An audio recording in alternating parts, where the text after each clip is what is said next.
1. What would you call friends who take long walks together, hang out 2 or 3 afternoons a week, and occasionally kiss each other goodbye? On the lips, mind you.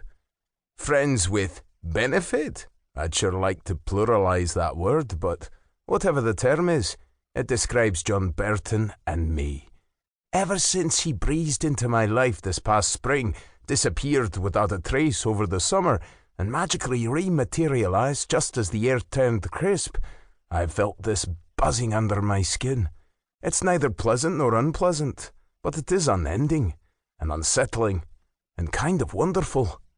Being with John is like standing at the edge of a great cliff overlooking clear turquoise waters. He's breathtaking and inviting, and I want to dive in. I just don't know whether I'd end up in the warm embrace of his impossibly long arms, or if my heart would smash into bits on some outcropping of rocks that I can't see, but know are probably there. It's bloody terrifying. He makes me feel too much. Having John live so close to the radio station where I work is a blessing and a curse. We've gotten into the habit of taking lunch together again, checking out the local restaurants and bistros.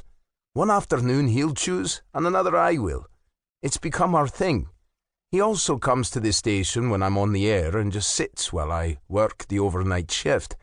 Who consistently hangs out with a friend at 1 a.m? John, it seems. I know you need to be in your own headspace, he said the first time he asked if he could come by. I won't bother you, I just like watching you in your natural habitat. Like I'm a dolphin. I had grinned over at him as he sat on the other side of the desk looking gorgeous and rugged and perfect, like a tree I wanted desperately to climb. Ugh. Even though we just had lunch together this afternoon, John's here again tonight. Since the renovation of Studio A is complete, I've moved back into my regular space. The booth is moody yet airy, and still has that new car smell. John's done a fantastic job with it. The polished wood console curves away from the wall and well into the middle of the room, but there's still plenty of walking space between its edges and the built-in shelves. Mario has exercised his right as station manager to mount a brand new flat-screen TV on the wall opposite the door. I keep it on for John when he's here, with the sound muted. He's fond of home improvement shows, go figure. He pretends to watch, but most of the time I catch him looking at me. And God, I wish I knew what he was thinking when he looks at me the way he is right now. John's ever-present grin tugs at the corner of the mouth that I now know is softer than petals. I think the shiny black disc goes into the paper sleeve, he says. I blink and realize there's an LP in my left hand, its sleeve in my right. I'm holding them apart like they're allergic to each other, while I've apparently been staring at him for who knows how long.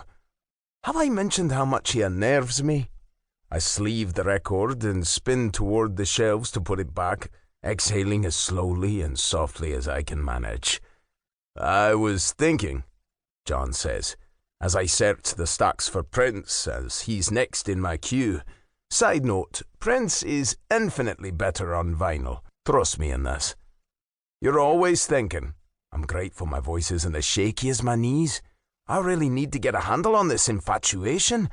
We've exhausted our dining options around here. Maybe it's time we branch out.